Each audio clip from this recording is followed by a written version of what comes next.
In this lesson, we are going to look at the function of gyroscopes and the gyroscopic properties of rigidity and precession. We will also look at gyroscopic wonder, real and apparent. The gyroscope or gyro provides a stable reference datum, which is unaffected by the maneuvers of the aircraft. As well as a direction or heading reference, gyros can also provide an attitude reference. On aircraft, gyros provide the basis for the directional gyro indicator or DJI, the artificial horizon. The turn and slip indicator or turn coordinator, gyromagnetic compasses.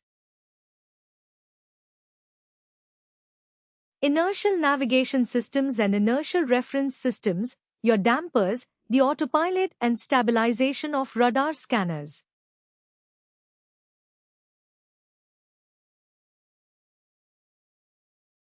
They are also used for many other applications. The simplest form of gyro consists of a spinning disc called a rotor. The shaft which the rotor spins around is called the axis. Gyros are defined in their orientation as either horizontal or vertical by reference to their spin axis and not the rotor. Gyros have two basic properties. These are rigidity and precession, and we will look at each one in turn.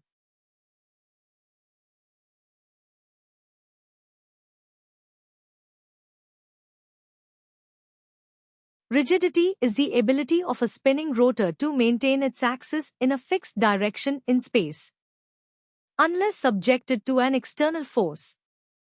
It is caused by the inertia of the spinning mass of the rotor. And rigidity is sometimes referred to as gyroscopic inertia.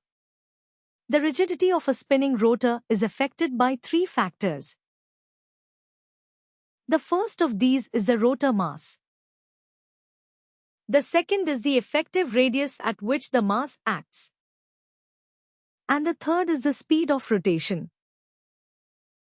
The rigidity of a gyro can be increased in four ways. The first way is to increase the mass of the rotor. The second way is to increase the diameter of the rotor. The third is to concentrate the greater part of the mass around the perimeter of the rotor. And finally, we can increase the speed of rotation. The second property is precession. Let's follow the definition carefully. It is important to understand the effect of precession when we consider gyros. If an external force is applied to change the direction of the rotor spin axis, the gyro resists the change and instead moves the force at right angles to the direction originally applied. This is precession.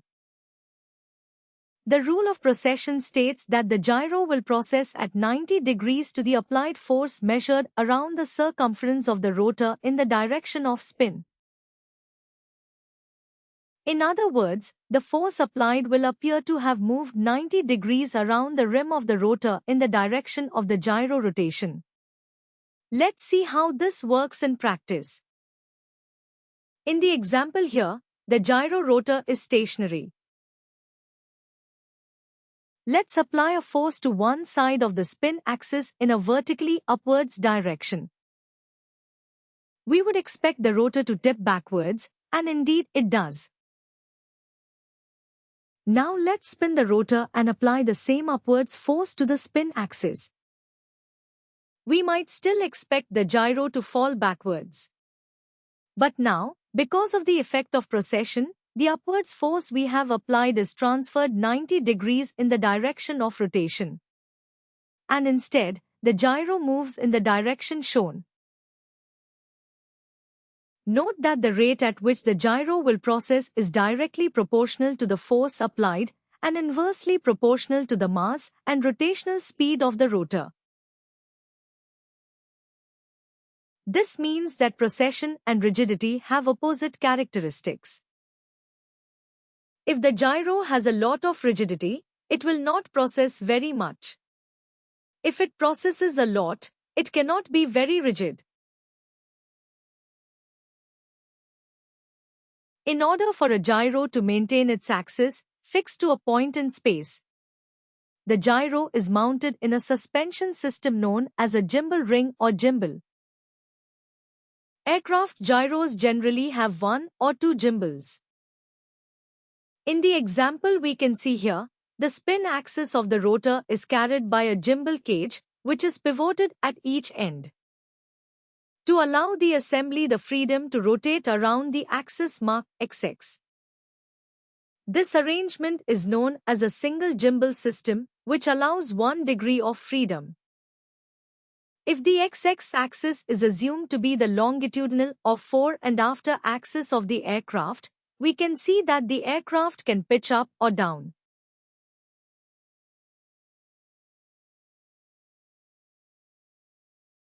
and bank without disturbing the rotor spin axis away from its fixed point in space. We can also see that with a single gimbal system, if the aircraft was to yaw, the rotor spin axis would be fore sideways out of its original orientation.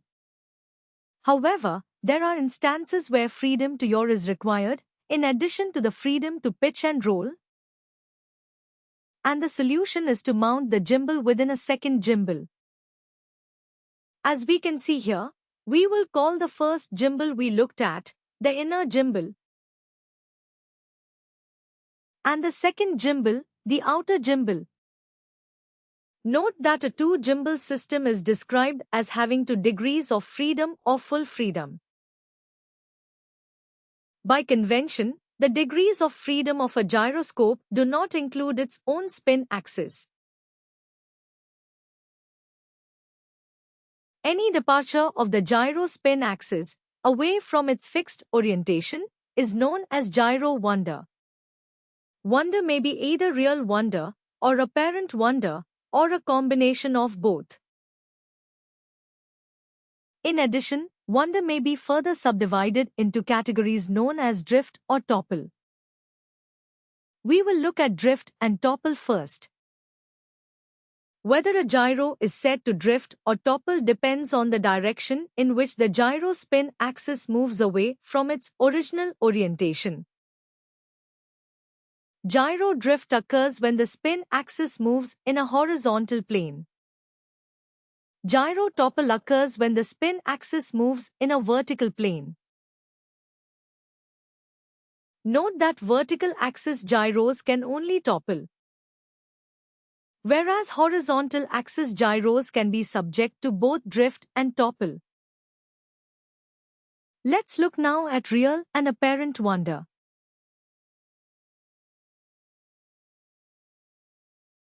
Real wander occurs when the gyro spin axis actually moves away from its originally fixed direction in space. Real wander may result from manufacturing imperfections or wear. A perfect gyro with no external forces on it should not suffer from real wander. Typical causes are imbalance in the mass of the rotor, imperfectly balanced gimbals, and uneven rotor bearing friction.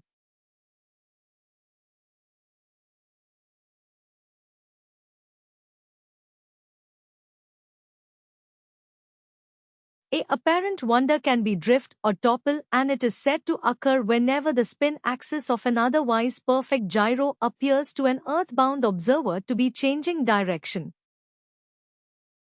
The cause of this can be either one of 2 factors or a combination of both. The first factor is known as earth rate.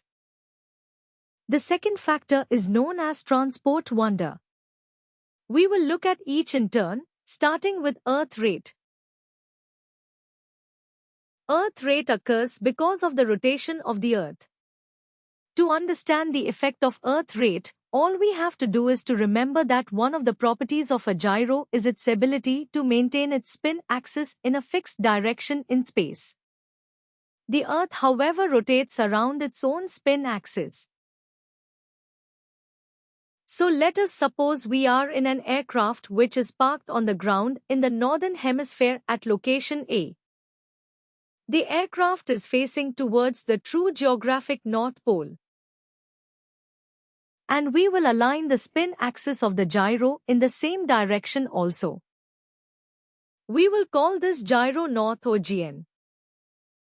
If we now attach a compass rose to the spin axis of the gyro, we will see that while the Earth is rotating on its own spin axis, the gyro spin axis remains in a fixed direction in space. So we can see that in this particular example where the aircraft is in the northern hemisphere, the direction of true north in relation to our gyro north appears to decrease. Note that in the northern hemisphere there will always be a decrease. And for this reason the Earth rate is designated negative. Or for mathematical purposes it is given a minus sign. In the southern hemisphere the opposite applies and the Earth rate is designated positive and is given a plus sign.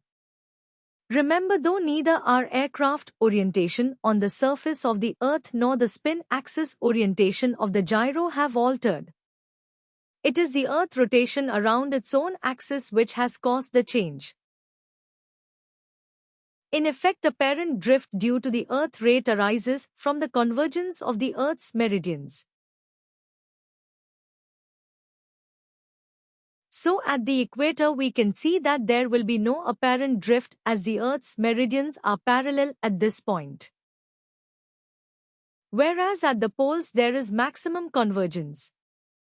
At the poles the apparent drift will be equal to the rate of Earth rotation, which is 15 degrees per hour.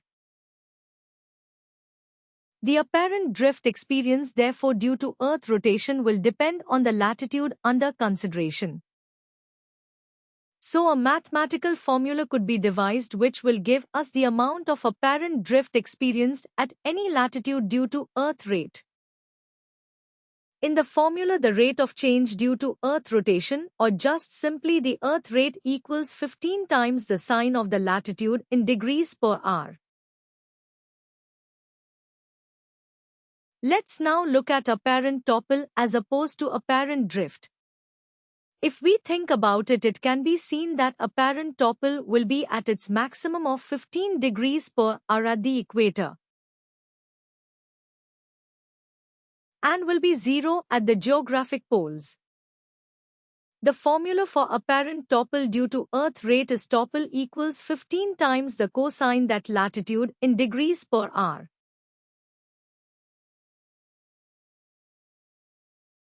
The second factor which causes apparent wonder to an earthbound observer is known as transport wonder.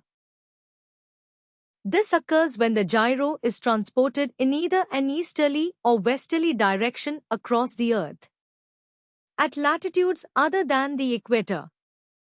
As with apparent wonder due to Earth rate, the gyro spin axis remains fixed to a point in space. But with transport wonder, apparent drift or topple occurs because the location of the gyro moves. Transport wonder occurs at the same time as Earth rate.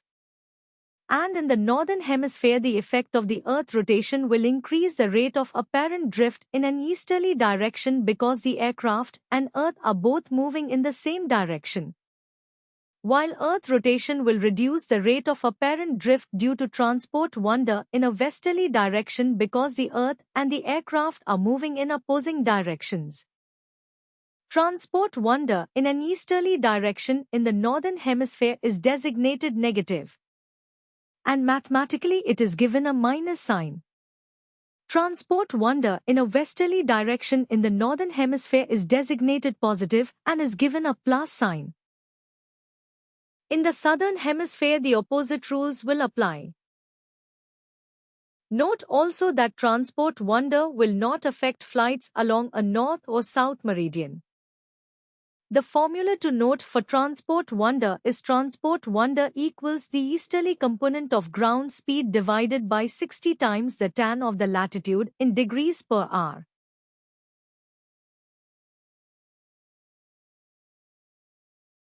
To conclude, let's do a sample calculation to see the actual effects of earth rate and transport wonder on a directional gyro reading. A directional gyro is said to read 270 degrees.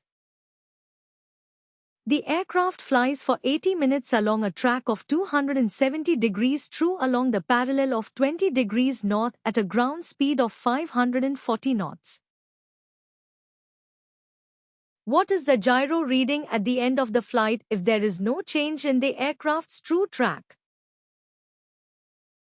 Let's go through the calculation together. We know Earth rate equals 15 times the sine of the latitude in degrees per hour. And the mathematical sign for Earth rate in the northern hemisphere is minus.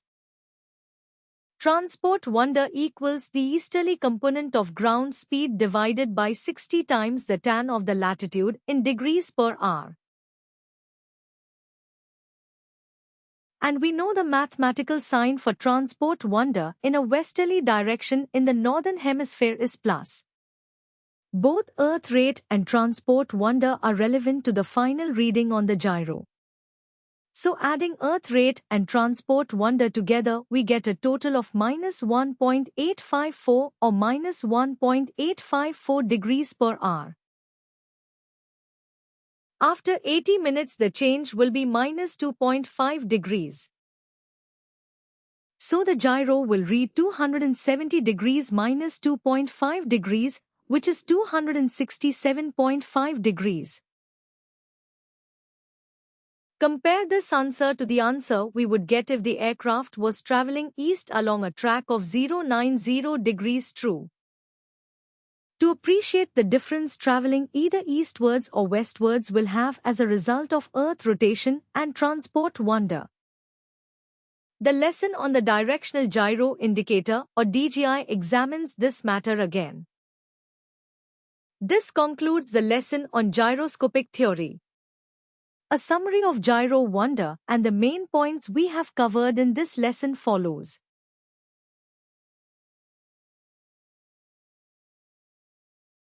The gyro provides a stable reference datum, which is unaffected by the maneuvers of the aircraft. The simplest form of gyro consists of a spinning disc called the rotor. The shaft which the rotor spins around is called the axis. Gyros are defined in their orientation as horizontal or vertical by reference to their spin axis. The two basic properties of gyros are rigidity and precession. Factors affecting rigidity are the rotor mass, the effective radius at which the mass acts, and the speed of rotation. Rigidity can be increased by increasing the mass of the rotor, increasing its diameter, concentrating greater mass around the motor perimeter, and by increasing the speed of rotor rotation. The rule of precession states that a gyro will precess at 90 degrees to the applied force measured around the circumference of the rotor in the direction of spin. Precession is directly proportional to the force applied and inversely proportional to the mass and rotational speed of the rotor. If a gyro has a lot of rigidity, it will not precess very much. If it precesses a lot, it cannot be very rigid. Aircraft gyros generally have one or two gimbals. By convention, the degrees of freedom of a gyroscope do not include its own spin axis. A two gimbal system has 2 degrees of freedom or full freedom. Any departure of the gyro spin axis away from its fixed orientation is known as gyro wonder. Gyro wonder may be real or apparent or a combination of both. Both real or apparent wonder may be subdivided into drift or topple. Gyro drift occurs when the spin axis moves in the horizontal plane. Gyro topple occurs when the spin axis moves in the vertical plane. Vertical axis gyros can only topple. Horizontal axis gyros can drift and topple. Real wonder is actual movement of the spin axis. Apparent wonder can be drift or topple due to earth rate or transport wonder. The formula for apparent drift due to earth rate is earth rate equals 15 times the sine of the latitude in degrees per hour.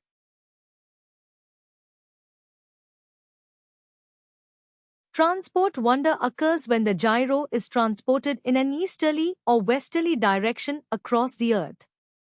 At latitudes other than the equator. The formula for apparent topple due to Earth rate is apparent topple equals 15 times the cosine of the latitude in degrees per hour.